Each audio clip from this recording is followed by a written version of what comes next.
Hello and welcome. We are now going live for Purpose Live because I am all about less talk, more action. And I do a weekly show, but I just sit there and give you guys practical advice. But a lot of times people start thinking like, what does this mean for my nonprofit? Or how do I apply this to my nonprofit? Or I'd like to actually see the sausage making behind the curtain. And one way for me to do that is to do that with you guys and show you exactly how we would go through and build one pagers and build mission statements and do some of this work and like really get the nitty gritty, like wordsmithing and all the things that go into doing this.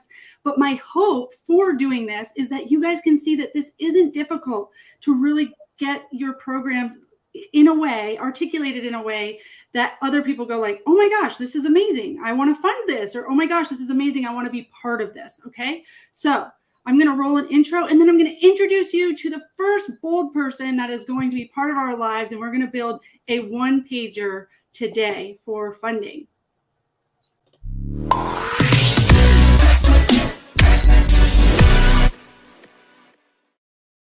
Welcome, Lori. I'm so excited that you're here. If you could just give everyone just a very brief introduction of who you are and your nonprofit, what you do. Oh, awesome. Thank you so much, Rebecca. I'm so excited for this opportunity. So, hi, everyone. My name is Lori Bolen, and my nonprofit is Building Bridges to Recovery. And we help families of individuals who have an addiction of some sort, whether it's to substances, alcohol, gambling, pornography, anything, whatever like that, addiction of any sort. And what we do is we help the families get their lives back together so that they can then help the person that they love also get on a path towards recovery. So recovery for the family member, recovery for the person struggling, healing families and uniting them back together. I love this. I love this so much because if you've spent any time in the addiction space or you just know somebody that suffers from substance use disorder, you know that the family is so important. And there's only so much we can do with rehabs or outpatient programs, but that support network is so important. So when you reached out, I was like, okay, totally fundable. I love this. So what we're going to do is dive right into building your funding one pager for your program. I'm going to ask you a bunch of questions. You don't need to feel like you have to have the right answers because that's kind of the whole point, right? Is we're going to figure it out as we go. The one pager template that I'm going to share that it's the one that I give away for free. So if you guys want this one pager template that we're actually going to be working in, it's a Google Doc. You can go to forpurposelive.com/page and grab that. And now I am just going to share what the one pager template looks like. And I'm going to get this off the screen there. Okay. So let's start with your project name. What's the name of the support group? Oh, okay. So this is a workshop that I do. It's a 12-week workshop. It's called, the name of it is this is an acronym, BALM, BALM, stands for BA Loving Mirror.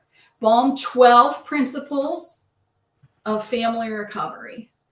Okay. So one thing I'm going to, no, that's totally fine. And actually, I like to show people this because what I like to do is go on a separate part of this template and write out everything. We're going to come up with a bigger problem statement that you can fit into a nice succinct one pager, but you still want to capture all of that information because later when you're writing a grant for it or you need more language for it, you have it. Okay. So we don't want to be limited by the small little boxes we have.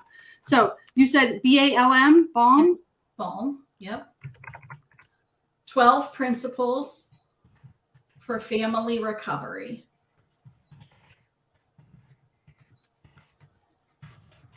Okay, hopefully my tapping is not too annoying.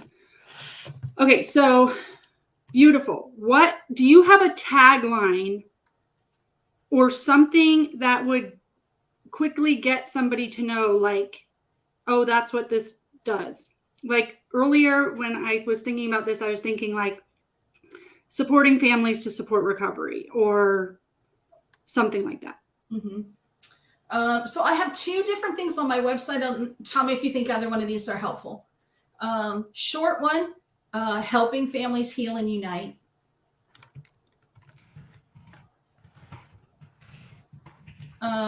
Longer one is restoring the peace and calm. Oops, sorry. You're good. Restoring the peace and calm families crave in the midst of the chaos and confusion of addiction.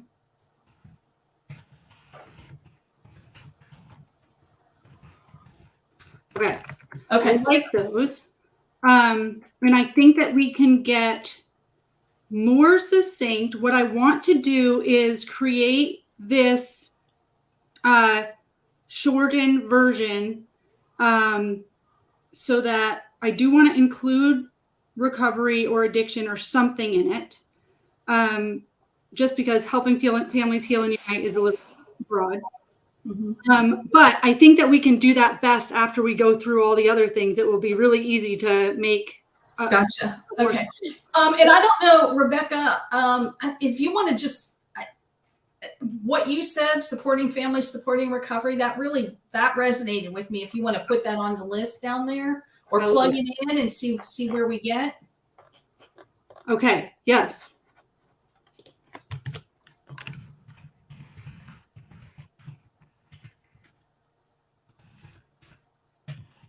To support recovery. Okay. Awesome.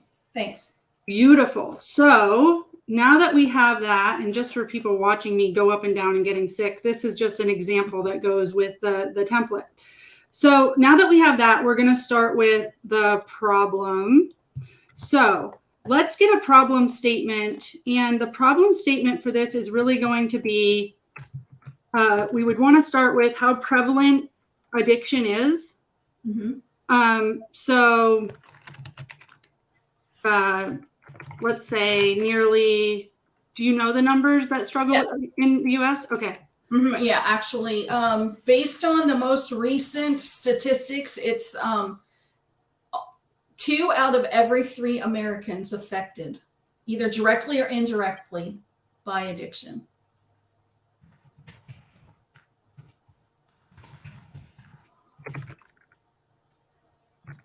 I always get the E's and the A's messed up. Yeah, that's right. And there was some affected by addiction. Yep.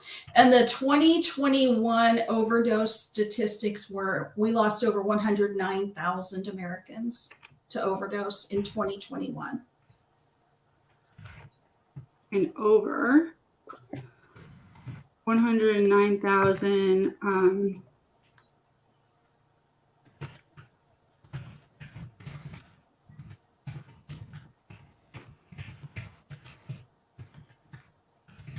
in 2021. That's the most recent statistic we have. 2 out of 3 Americans are affected by addiction, and over 109,000 lives were lost due to overdose in 2021. Okay, so I think people in general are pretty aware of the opiate crisis, aware of how bad addiction has gotten. Mainly probably because 2 out of 3 Americans are affected by it. So we don't need to berate that point any more than that. Now, what I would love to give here is a statistic or just some statement about how, why people relapse, or why even those who wish to enter recovery or want to change their life are not able to because of the support system. That's kind of the problem you're addressing, right? Okay. Yep. Yeah. Okay. So there's not, okay, I don't have the exact number. I would have to look it up. But you can just say like evidence suggests. On the SAMHSA website, SAMHSA, Substance Abuse Mental Health Services Administration. They have a statistic of how much what percentage of individuals get and stay in recovery is higher when the families are involved, when the families are in their own recovery program. Okay. Okay. I am 85% is what is sticking in my mind, but that is not like written in stone without my double checking it. That's okay. We can write it and then with a note for you to go back and make sure that's correct. Mm-hmm. So 85%. Individuals. Okay. Individuals are 85% more likely to be in sustained recovery when their families are also involved in recovery. And you can wordsmith that, however.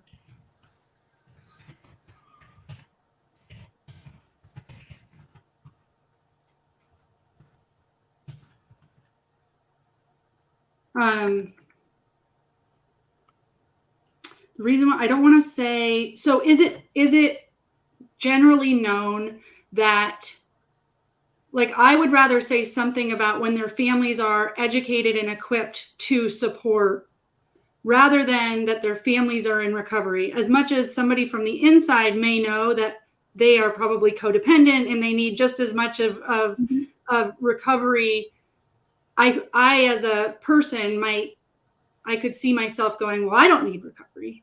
My life is great. Mm-hmm. Yep. And that is something we hear a lot.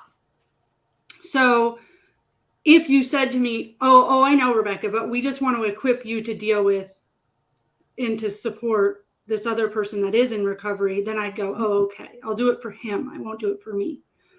Got it. And then, you get to backdoor them with all the recovery that they need. That makes perfect sense. Okay. So 85% more likely to be in sustained recovery when their families are equipped and educated and equipped, yeah. To support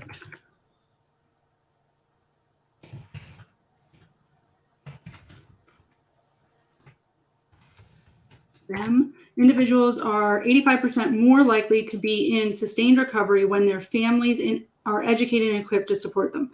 Okay, so as much as this is a great thing, to me, this is more of the solution.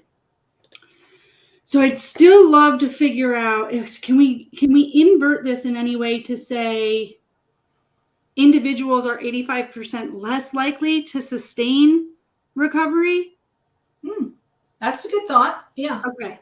So just because it's like 85 of these people are going to fail if we don't get their family the support. Exactly. Okay. So individuals are 85% less likely to remain in recovery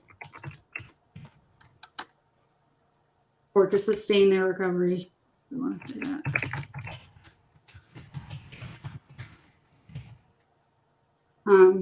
Without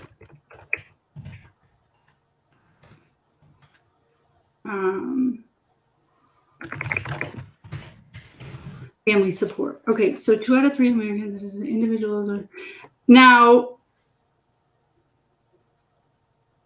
I don't know that we need this, and I actually like how short and succinct this is because it's going to really help you. But I think that we could go further in the problem in saying what happens when somebody doesn't get help? What happens when somebody remains in there? So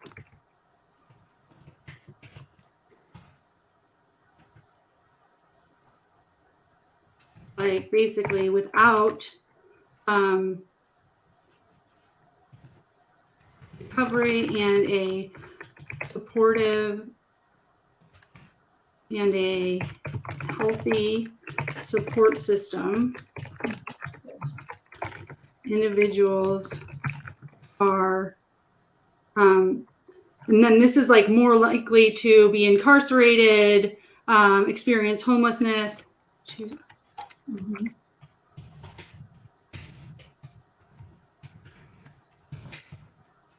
I'm going to say commit crimes because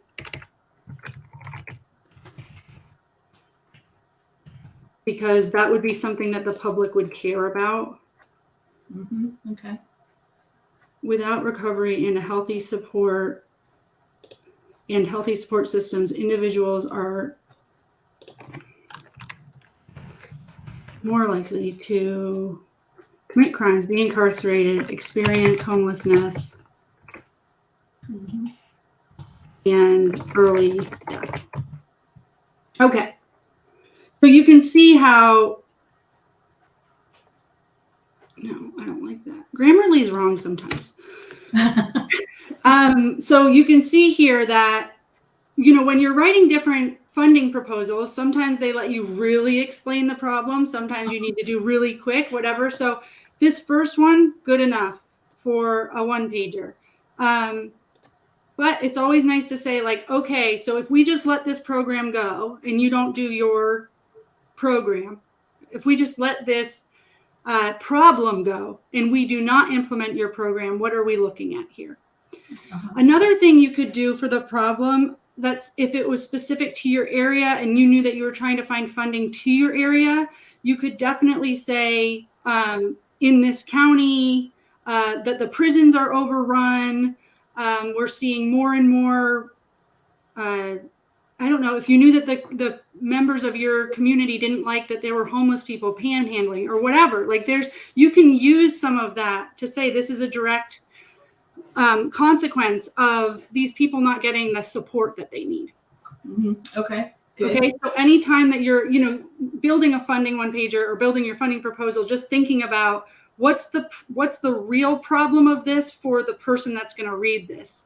Because if you know you know what I mean? If you know you're speaking to somebody that's in your county that doesn't like that crime has increased, and you can make the case like, well, listen, if they had supportive families and we could help them in recovery, then this is really that grassroots or upstream effort to get crime reduced here. So good. You can start as many crime watches as you want, but until we get, you know what I mean? So that's kind of how you're making the case. Okay. All right. Good. Thank you. Okay. So that's the problem. Now we get to go into the solution, which is, of course, everybody's favorite part. So they go, yeah, Lori, what are you going to do about it? Oh, I'm so glad you asked. So let's just go with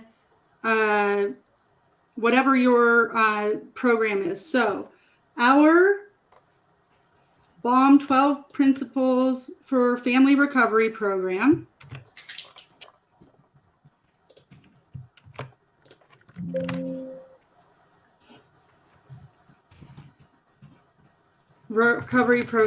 is a 12-week, that's right? Yes. Is it immersive? Like, what is it? Is it online? Is it cohort? So it is, right now it is online. Okay. Because I've got people all over the United States. It can be local, but right now, I guess we should just stick with right now, right? It's online, right? It's so the way I describe it is it's an interactive workshop. It's not just me, talking for the whole 90 minutes.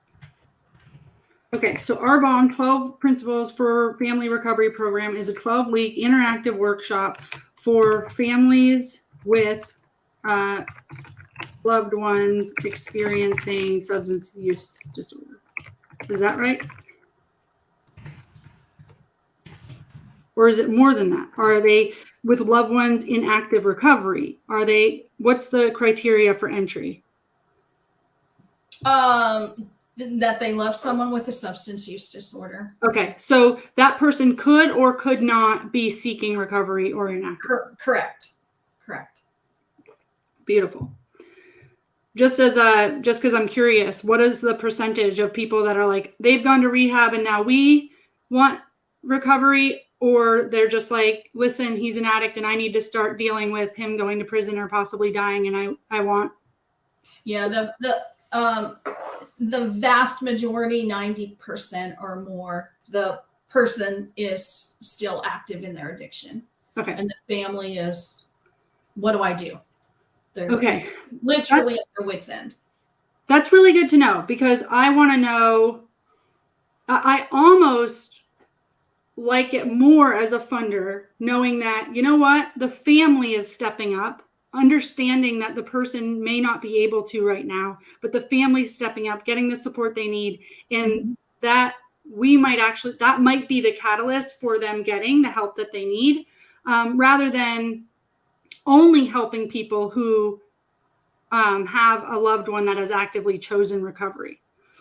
So I feel like that's important, that you're open to both, and we can articulate that. So our BOM 12 Principles for Family Recovery program is a 12-week interactive.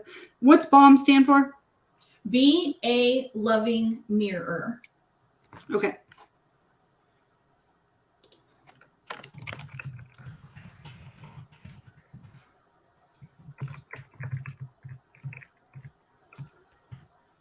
Our Be a Loving Mirror 12 Principles for Family Recovery program. Okay, so I'm just going to say, and don't get mad at me for changing it. You know, you own this document. So our Be a Loving Mirror Family Recovery program is a 12-week interactive workshop for families with loved ones experience substance use disorder. It follows a 12-principle evidence-based, I'm going to just guess that. It is, yes. Okay. Evidence-based family recovery model, curriculum. It is a 12 principle evidence-based curriculum. How about that? Can we say that? Mm-hmm.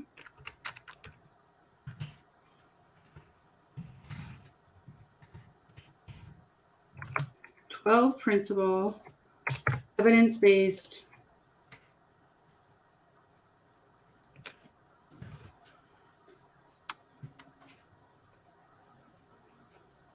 I want to say provides, because the program isn't the curriculum. This workshop provides a 12 principle evidence-based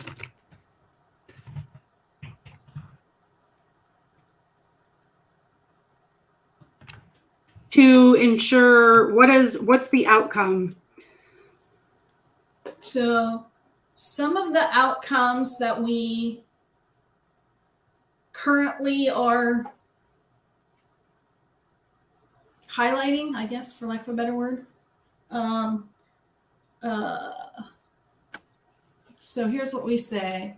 You'll learn how to move from denial to awareness, regain lost inner calm and achieve peace in your home, effectively communicate with your loved one without judgment or anger, use boundaries and leverage effectively and lovingly, become aware of stages of change in your loved one and yourself, use motivational interviewing, get support, heal relationships, be your loved one's best chance at recovery. Okay. So I don't know how any of those sound. That's how we're doing it right now. Okay. I think that's great. It's good detail for the parent that's going to join this. This workshop provides a 12 principle evidence-based curriculum to promote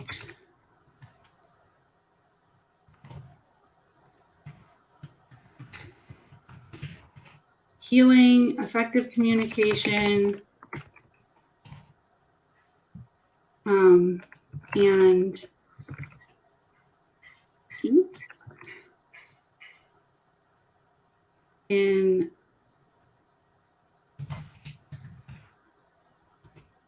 families affected by addiction.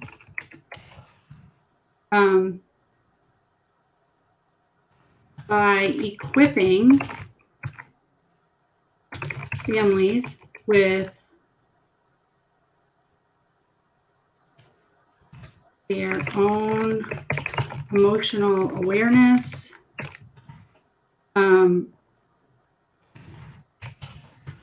education strategies. Do you teach them about, you said stages of change. Do you teach them about just like what addiction is and what it looks like and how it behaves? Yes. Okay. With their own emotional awareness, communication strategies,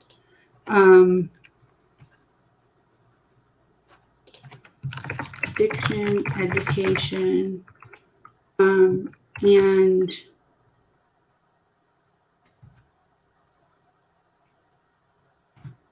we'll just say and here, and addiction, education.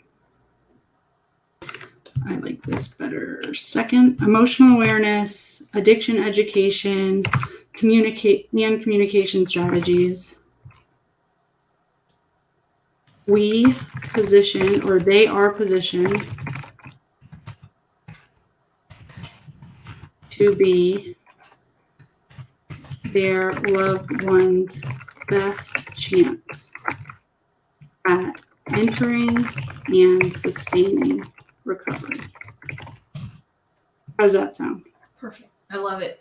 Yay! Okay, that's you. That's what you do. Okay. Love that. So let's go right into impact metrics, because I think that what we can use is some of these things that you said. Denial, Okay. So basically, when we come up with impact metrics, we want to understand what our outcomes are. We start with what outcomes do we want to have, and then we figure out how can we measure those. So you did just list off some outcomes. So ideally, we would understand, and this could easily be done with a survey at the end or a pre-post test, but about emotional awareness, or you don't have to use what you use in your funding one pager. Your funding one pager is just kind of to tell people, but we know emotional awareness can mean a whole lot of things. So if you can actually track this whole, like, from denial to awareness, then that would be a good outcome to have. Percentage of participants reporting that they have more of a sense of peace in their home. And that one's really cool because it could be regardless if anything externally has changed. Correct. You know? So that one's really neat because it's like, oh, we're not saying your home will look more peaceful. You will just have more peace in it. So communications, we can certainly do that. We can definitely test them on their knowledge of stages of change, and test them on their knowledge of motivational interviewing. Is it possible within your program to collect data? I'm just trying to think a little further out. So this data is like right at the end of the program. This is what they get, which is great. But outcomes typically are like, how do they use what they learned in the program moving forward? So this might be a 3-month follow-up survey. It might be a 6-month follow-up survey. Just asking about maybe the same exact things, but were they able to sustain what they learned? I don't know that it would be worth it. I mean, I think it would be worth it to track how many participants of this program had the loved one actually, seek recovery. But I don't think it's indicative of whether or not your program is useful. Right. You know what I mean? So if 3% of people actually sought recovery, I don't know that we can say that's because, or that they didn't because of yours. So let's see, what would matter the most to funders? So you're definitely going to do how many enrolled. Mm-hmm.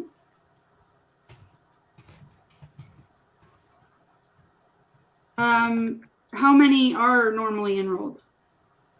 The group is generally 6 to 12.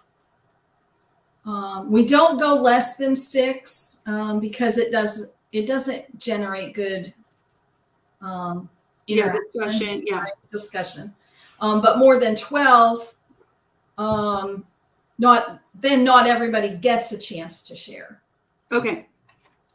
So actually, that is kind of our sweet spot, which is about where we land every time. Okay. And that's per workshop, and we do 4 workshops a year. So I actually think part of your solution, this workshop provides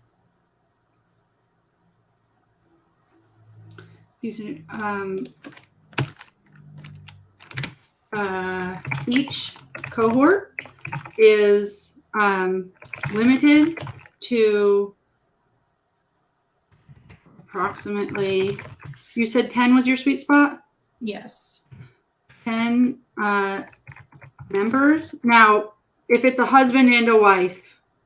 Yeah, we say families because we count a husband and a wife as one. One. Okay, perfect. So families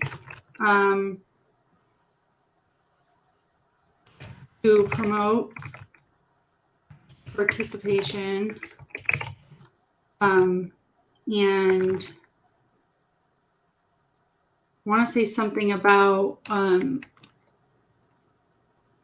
something that the intimate environment promotes. Each cohort is limited to approximately 10 families. 10 families.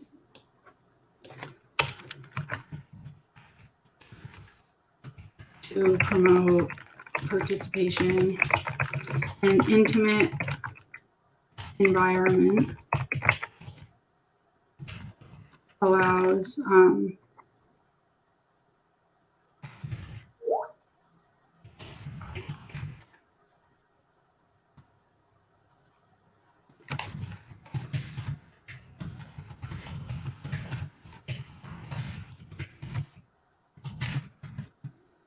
an intimate environment allows participants to share freely and gain the most out of their experience.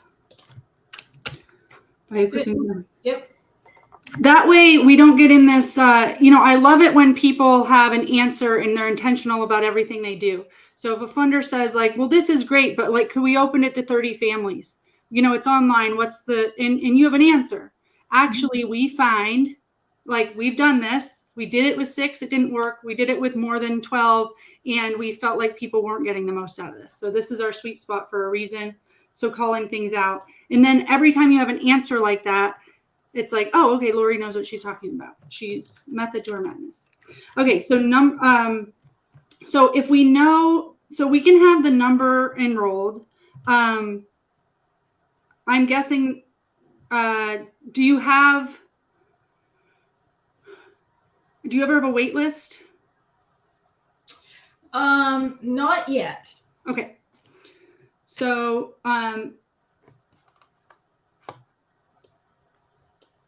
number enrolled, percent of participants reporting a greater sense of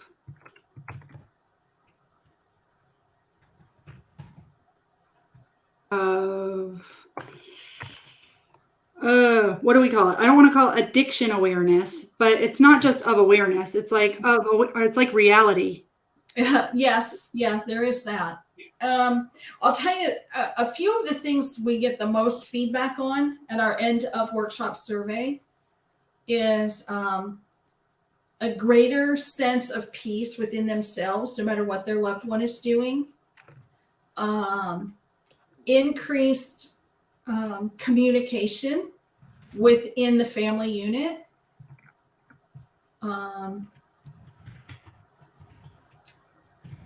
And I don't know how you measure this, but people really appreciate the tools, resources, strategies, whatever you want to call them, that they learned, because we practice them.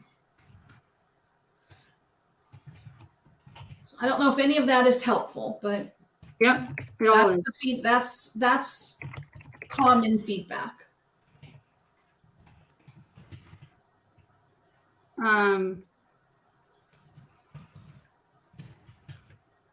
So I would say percent of participants reporting a greater sense of internal peace, percent of participants reporting increased positive communication within the family, percent of participants reporting resources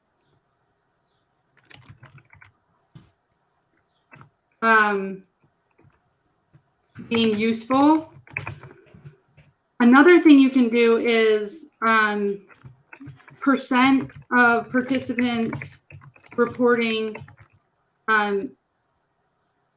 actually like using resources. So it's one thing to say like, oh, these are great. It's another thing like, nope, I took your one pager and I actually used it. Mm-hmm. Yep. Reporting practical application of resources. Okay, so that's plenty of metrics for this section, but these are all things that you can make questions around. So typically when you're making survey questions, you don't want anything double-barreled. So it's the reason why I didn't do percent of participants reporting tools and resources being useful, because somebody could say, well, the tools were great, but the resources weren't. So you want to just limit it to one thing. I feel like if you say resources, people are probably going to think of the things you gave them that they could use. Okay. So just using the language that you think is going to get you the answer that you want the most. And then ideally you would also like shoot for something like 80%, you'd set a target.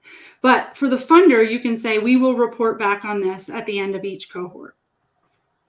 Now, this percent of participants reporting practical application of the resources, if it's like they're actually using the resources within the 12 weeks, then you can ask this right at the end. I think it would be great if you could come up with some type of 3-month follow-up or, some follow-up survey that just says, where are you at now? Right. Yeah. We just had this conversation 2 days ago about should we do a 30-day follow-up, a 90-day follow-up, a 6-month follow-up, a 1-year follow-up. Is that so? What I don't know. What do you think? What I think is, 1, don't collect data you're not going to use.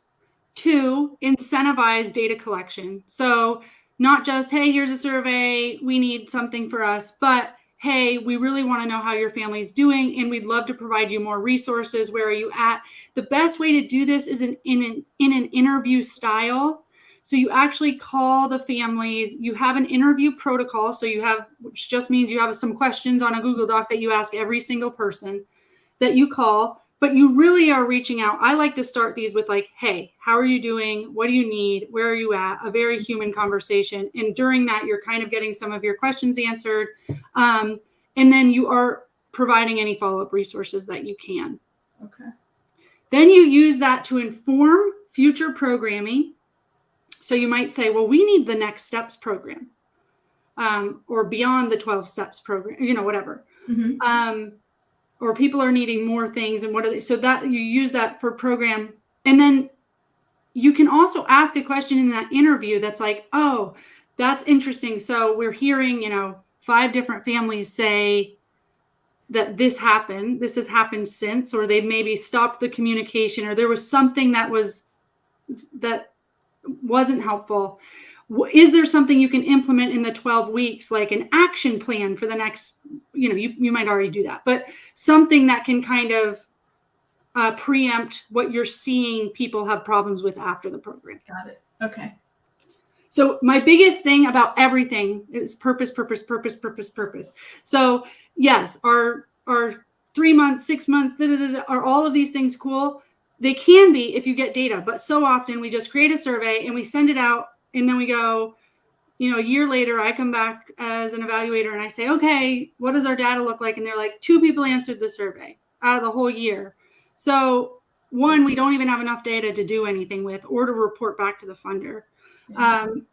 But we just didn't do it well. We just thought, oh, we'll just do it in these time cents and we'll send out a survey. I would rather you only collect data one time after, but have it be meaningful, not only for you, but you're really serving the people and saying, we didn't just leave you. And we want to hear more. Okay. And I guess that's a curiosity issue. We were thinking about pulling the group back together as a follow-up, but I heard you say one-on-one phone call. So do you find that more impactful? So I think that pulling the whole group back together, if you could do it, would be great. And basically what you could do with that is a focus group type setting where you're still using a question protocol, but you are asking the whole group and the whole group is kind of saying their open-ended answers. But you have something that's prompting you to collect the data that you need to collect. Okay. All right. Thank you for that. And I love that because it's 1 hour of your time or 2 hours of your time versus all these individual conversations. Mm-hmm.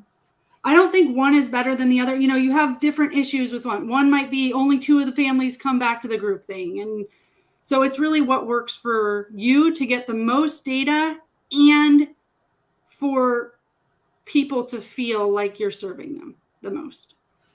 Got it. Okay. And, anytime that you get a nugget from data or you get, wow, we hear this from our families and we're going to change this, don't do it behind closed doors. Send an email out, tell people because of what you shared with us, we're changing it to this year. Here's our new tool. We're going to give it to the new cohort. We wanted to make sure we're giving it to, the older cohorts. And this is because of you. Thank you so much. Because people always think that they give feedback and nobody does anything with it. And the truth is that's probably right. And it's beautiful content. It's a beautiful way to show people that you care and have another communication with them. Okay. So we know that funding needed is $25,000. Now, it would be cool for your program to actually, you could tell the funder that it's $25,000 and that they could release it to you in $6,250 increments.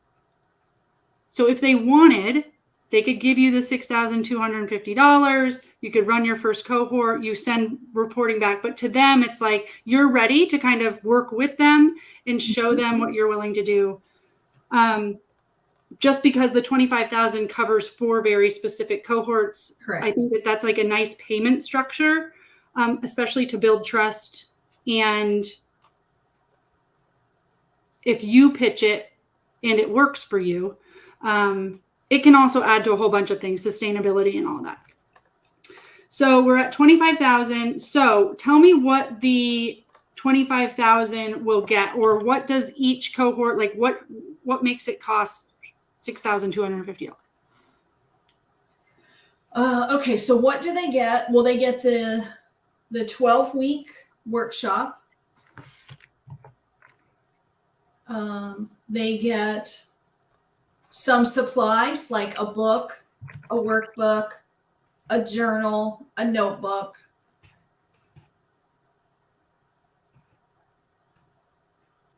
Let me wait.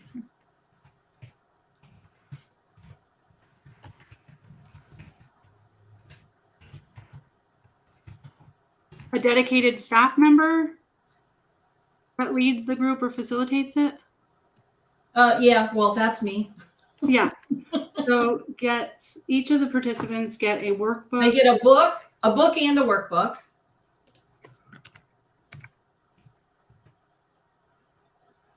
A notebook, a journal.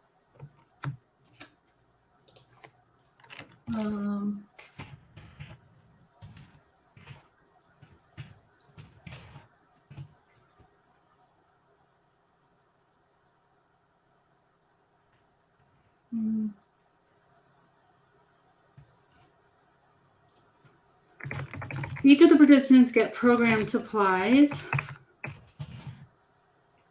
including what is the book? It's called Balm, the Loving Path to Family Recovery.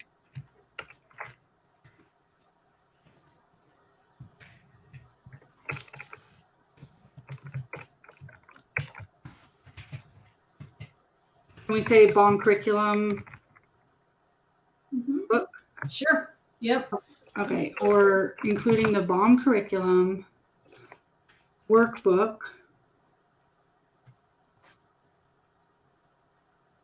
I'm just going to say and journal. I get that there's two, but I don't think it'll sway them much on the money. That's okay. Each week they get a handout that they can print for their notebook. It's a summary of what was taught in the workshop that week.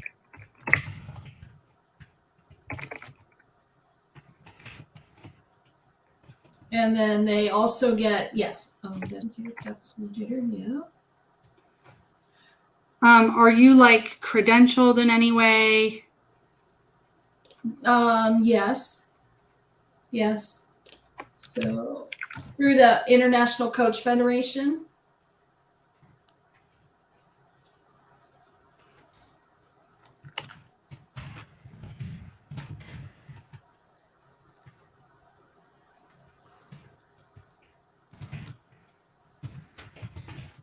Okay, so I'm saying each week participants get a dedicated credentialed staff facilitator and program resources for their practical application outside.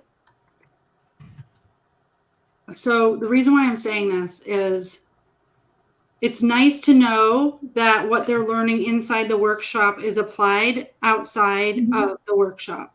Okay. For their practical application, I'm going to say in everyday life instead of outside of the workshop. Okay. In everyday life. The 12-week program costs $250. And only $25,000 per year for how many families? 40? 40. For 40 families to support their loved ones. Okay, so the 12-week program costs $6,250 and only $25,000 per year for 40 families to support to realize, I don't want to say normalcy, but I kind of do.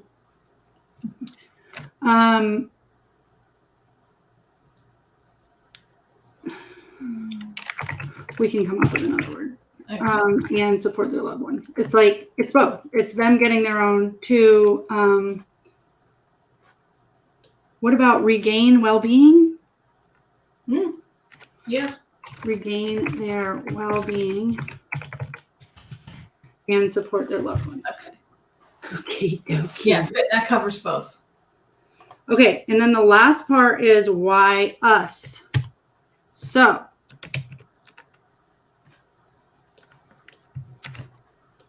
why should we trust that you are the best organization to do this?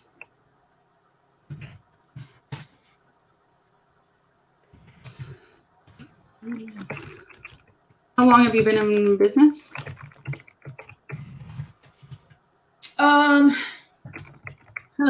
As a nonprofit or total? Because I started out for profit. Just total. 5 years. Okay.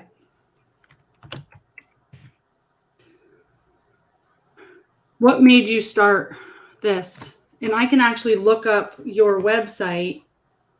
So what I'd like to do for this is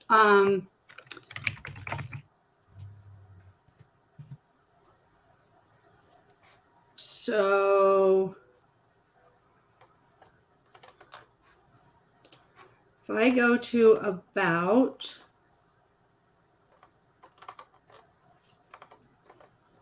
okay, do we have classes maybe? Yes.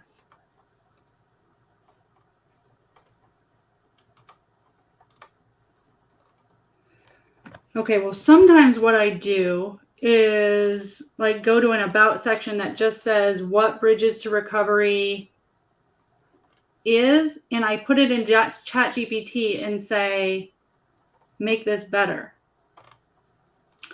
So, but I don't see like a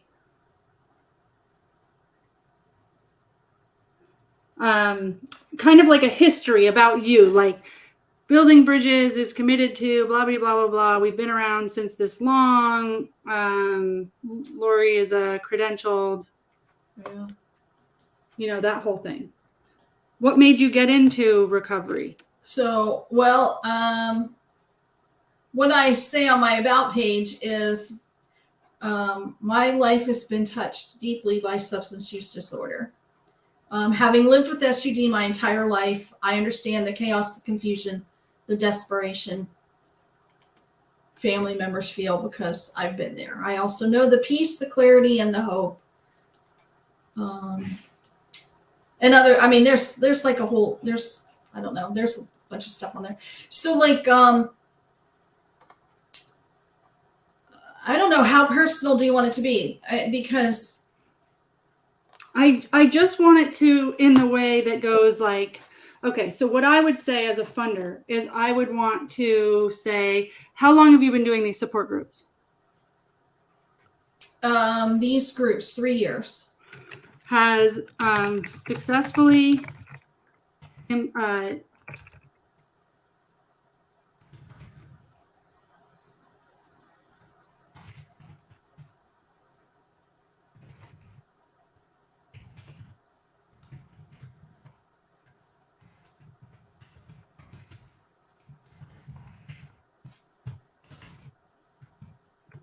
tell me more about Be a Loving Mirror. What's that about?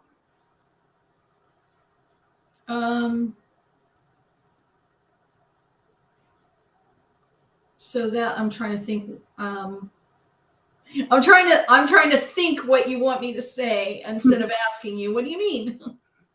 Well, the reason why is because it's not easy to wrap my head around. When I see BOM Family Recovery Program, and then I go, okay, what does that stand for? And then you say Be a Loving Mirror. I just expect that you're like, because I feel like you need to lead by example and you need to like whatever the loving mirror part is, or we can change the name of it. But like, there's a reason why you named it BOM. Well, yeah, there is, because it's what's the word I'm looking for? It's proprietary to the family recovery coach training that I received. Okay. So not only am I certified by the International Coach Federation, but also by the BOM to present this program. Okay, so I don't know that BOM is a thing. I just thought it was like a nice little name you came up with. But now that I know this, I would say using their BOM recovery program for BOM, or should we say like Lori is certified in BOM, or BOM is an evidence-based? Both are true.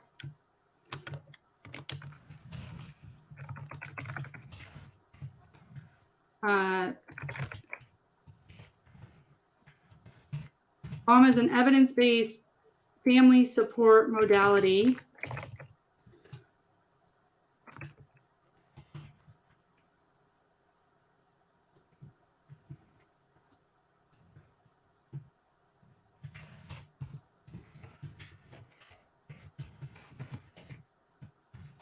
that Lori is certified in, or? Yep.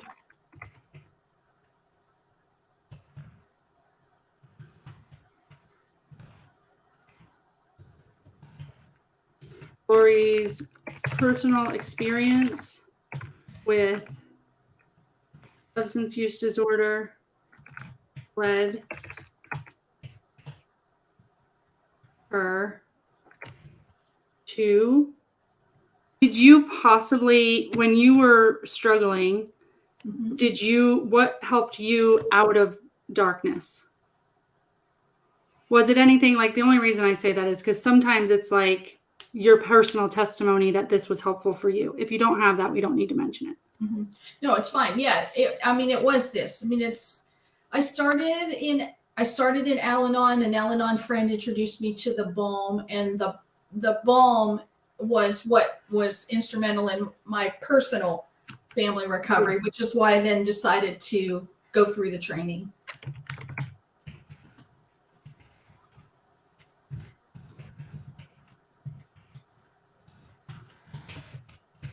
This is perfect. So Lori's personal experience with SUD led her to seek balm recovery services for her own family, which led her, Lori's personal experience with Lori sought, due to her own personal experience, her own family's experience,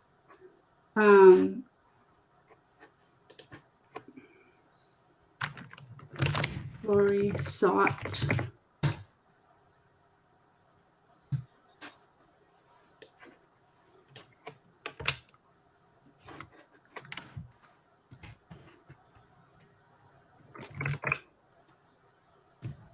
and sought help and found balm recovery services, which led her out of, you can change this, but led her out of darkness to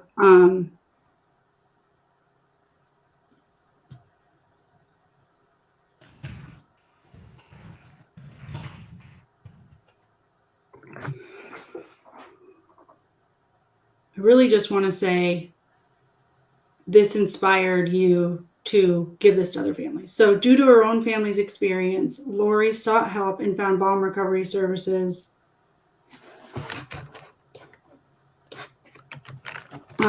So maybe this will help you, because I say this often, is that finding the balm gave me my family back, even while my specific loved one, who happens to be my daughter, was still using.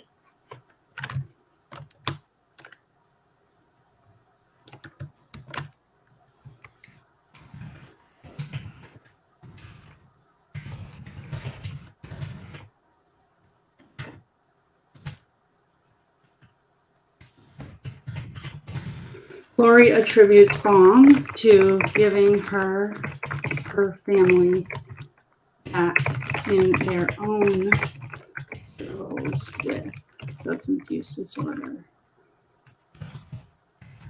It is now her personal mission to share this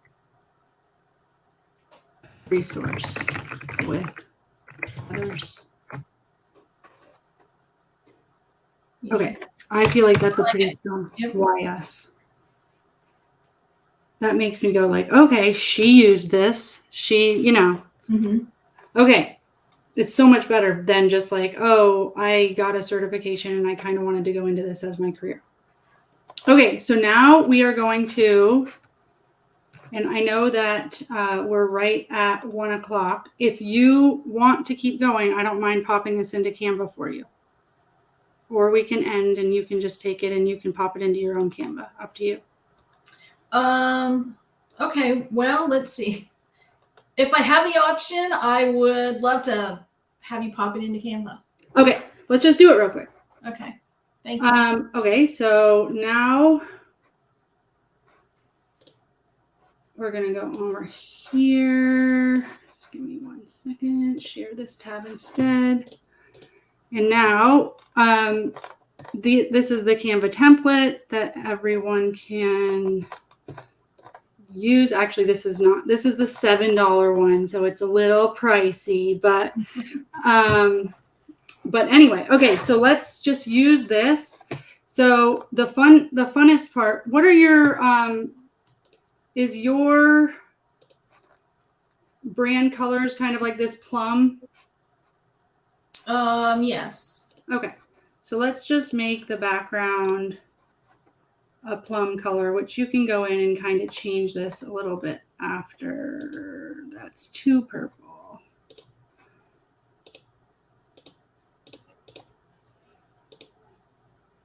Okay. So do you need to, oh, whoops, sorry. Share this tab instead. Okay. So we're going to change all of these beautiful things to white.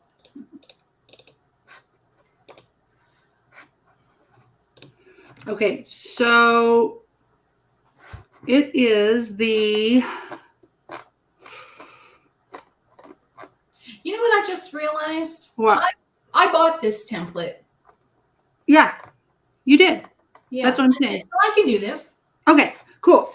So you're just going to want to use, and this is where you get to have fun going into your elements and dragging over what your support groups look like and adding all of this plum stuff. It's pretty easy. You would just copy and paste, and you can, because you already got this one, you can choose one that looks different. You don't have to choose this one, but then you would pop it all in, really just copy and paste whatever we did.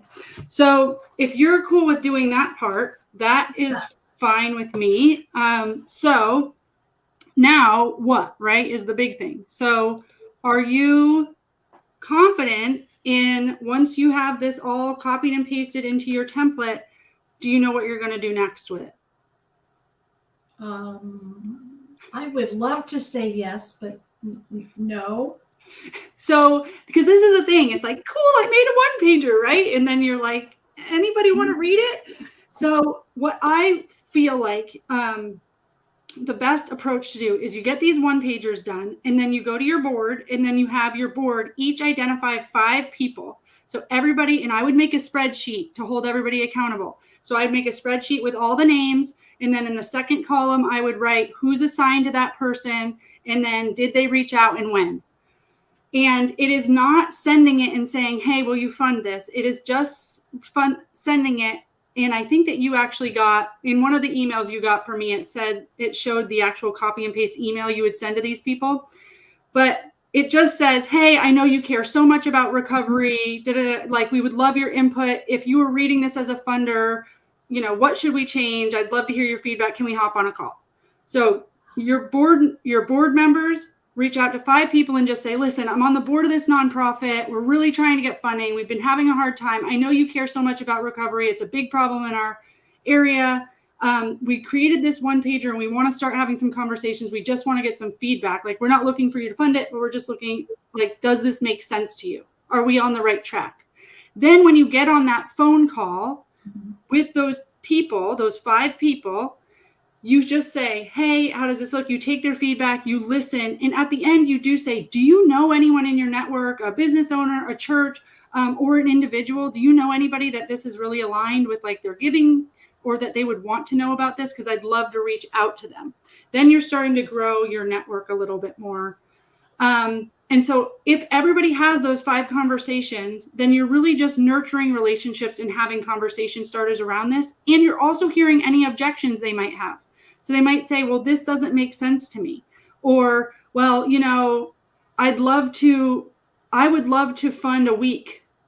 So they take the, $6,250, we divide it by 12.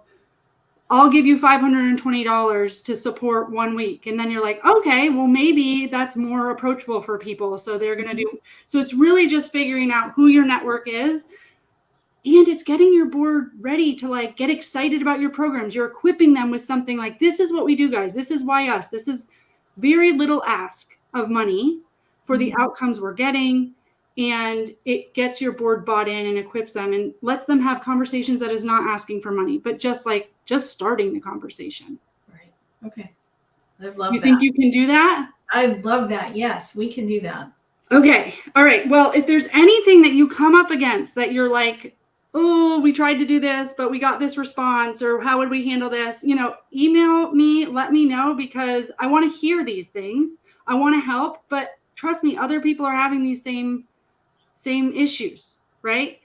And likely we're just too much in our heads about it, or we're too close to our cause, or we're too close to the people to really think of like an objective response. And that's what I can help with, because I don't know I don't know your people, and I'm not in the weeds of it every day. Okay. All right. Awesome. Thank you. Yes. All right. Well, you go out there, have fun playing with Canva. Okay. And I'm really excited for you. Thank you so much for being on. Yes. Thank you so much for having me, Rebecca. This has been awesome. Yay! Really. Thank you. I'm excited for you. Thanks. All right. Talk to you later. Take care. Bye. Bye-bye. All right, guys, thank you so much for tuning in. These are going to be our live sessions. So if you want to be live on air with me, and you want to just actually get in there and work on your funding proposal, or work on your mission statement, or work on your one pager, make sure that you head over to forpurposelive.com/live, and you can fill out an application and you can join us here.